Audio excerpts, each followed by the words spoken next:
Hi everybody, welcome back to my channel. If you're new to my channel, my name is Annabelle and I am a pretty cool person. I've been sharing a little bit about my journey. I used to live in America. I lived there for more than 7 years. And originally I'm from New Zealand though, so because of COVID-19, I moved back to New Zealand from the USA. And yeah, I just wanted to share my story. So if you haven't already, be sure to check out part 1.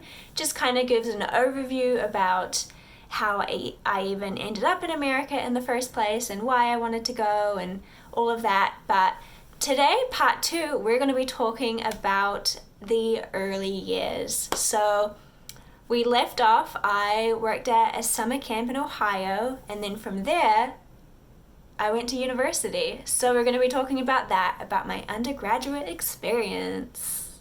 Before we get started though, make sure to like this video, subscribe, and click the bell button for the notifications. And yeah, they've really helped me out, as everybody always says, I'm sure. Yes.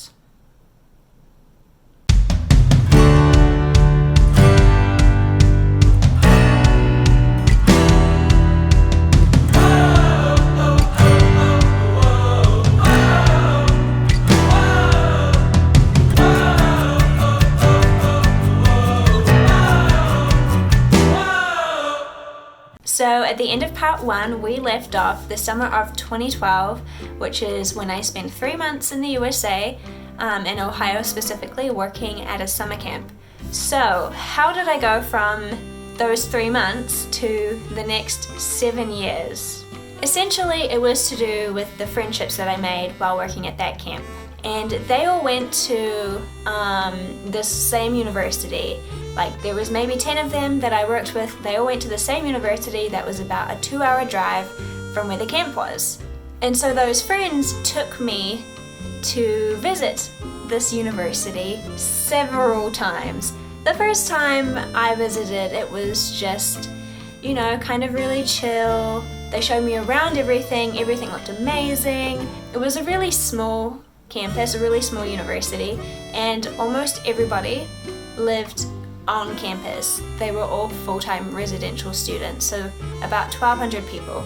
And that was completely different from the university I had been going to in Dunedin, which was upwards of 20,000 people. But yeah, so my friends, they walked me around, they introduced me to so many people, like staff members, professors, showed me all the cool things, not only in the university itself, but in the surrounding town and the area, just in the county. And they kept saying, Annabelle, you should transfer, you should come with us, you should join us. And in my head I was like, no way is that going to be possible, because A, university in America is ridiculously expensive, and 2, like, I can't just move. So the second time that they brought me along to come visit, I started to think about it a little bit more logistically. Like, could I actually do it? Would it actually be possible? I really want to come. Is it wise? How is it going to happen? And then after camp ended, I did some travel by myself and with some camp friends, and then I decided before I went back to New Zealand, I've got to go back one more time. I just have to. And my camp friends, their semester had already started by this stage, so when I went back to visit, they were already there, and it was kind of a little bit more in full swing, like with more students back on campus. And I went to visit that third time, and I just fell in love.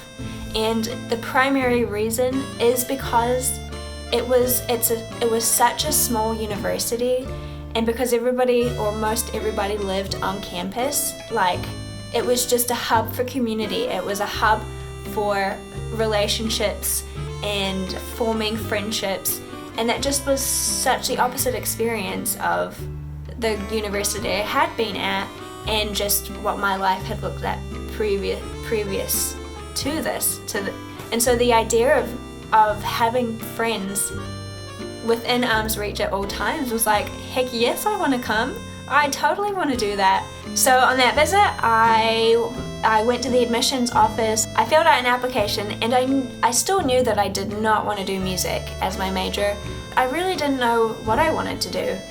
And so I just picked something that sounded fun, because the primary reason for me to come was to be within the community. So my major I picked as video radio broadcasting, and yeah, I had to go back home to New Zealand. So I did that. I went home, I continued to work at the movie theatre. I kept in contact with the university. I had lots of things I needed to, like paperwork things and other things I needed to, get up to date. We had to figure out finances, had to fill out like financial application, scholarship packages, all that type of stuff. I had to study for and sit the SATs, because you need those as an American. I was back in New Zealand for 5 months where I got all of this kind of stuff figured out. And in my head I was kind of thinking, I'm just gonna go for a semester, because it was more about the experience than it was about actually completing a whole university degree. I was just gonna go for a semester just to have it, because I've always wanted to do something like that, and this was going to be my chance. This was going to be the opportunity that I wanted to jump on. So we got all that figured out. January of 2013, I got my student visa, everything was accepted, everything was ready to go, and I flew back to Ohio for the spring semester of that school year. The spring semester of that first year was incredible. It was so incredible. I made so many good friends. I had a blast living in the freshman dorms. I had so many fun people living on my floor. We hung out all the time. We would stay up till like 1 or 2 a.m. My RA was great. We would hang out, we would play games in our room. A bunch of us went on a spring break trip together down to Myrtle Beach. And that was a lot of fun too. And just I had that American experience that I'd just been dreaming of, and I loved it. I loved every minute of it. And one thing that I realized like weeks into that semester is that I wanted to stay. I did not want it to be just one semester. Like, I wanted it to be a long-term thing. And so I applied to be an RA for the following year, because that was something that I really wanted to do. It would also be a way for me to contribute financially as well to my education. I did really enjoy my major, which I knew I would, because I picked something that was going to be fun. And I'm glad that I did, because I had a blast as well. Things worked out. Things just kept working out. And my semester went from just that one semester to graduation, and then some. I guess the easiest way that I can show you how much fun my time was is just to play you footage of my undergraduate time. And so that's what I'm gonna do. I have so much footage from my 3.5 years as an undergraduate student.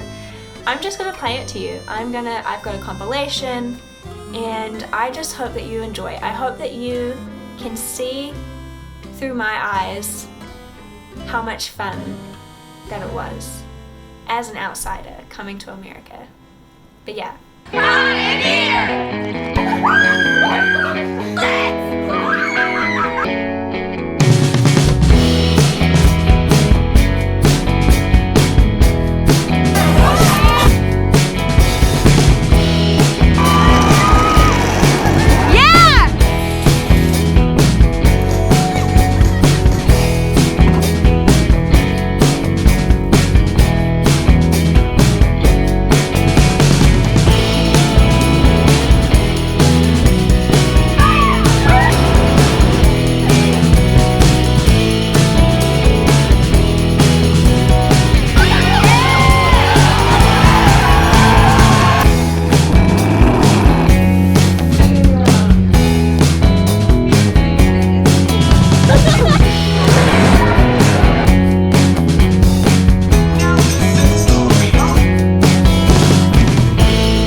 that was my undergraduate experience, and I am so incredibly thankful that I was able to have it. I'm so thankful.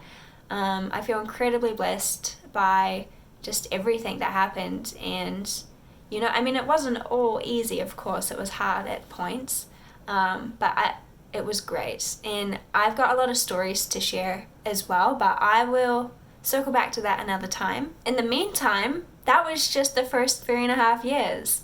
There's still more. So in part 3, we're going to be talking about what happens after that. Sounds great? Sounds great. So make sure to subscribe and click the bell button and like this video and all that other stuff that I already said to do, so that you know what happens after I got my bachelor's degree, because I stayed in America for another 3.5 years after that. Yes, I did. Cool. Wow. Thanks for joining along. If you haven't heard, I have a Patreon account, and it is linked below. If you're interested, you can sign up to a Patreon. There's a couple different tiers. They each have different rewards levels. But yeah, check it out. And I also have my own website where I make home decor and I sell it, and that's also linked below as well. So be sure to check those out. Anyways, thanks for watching. See you next time.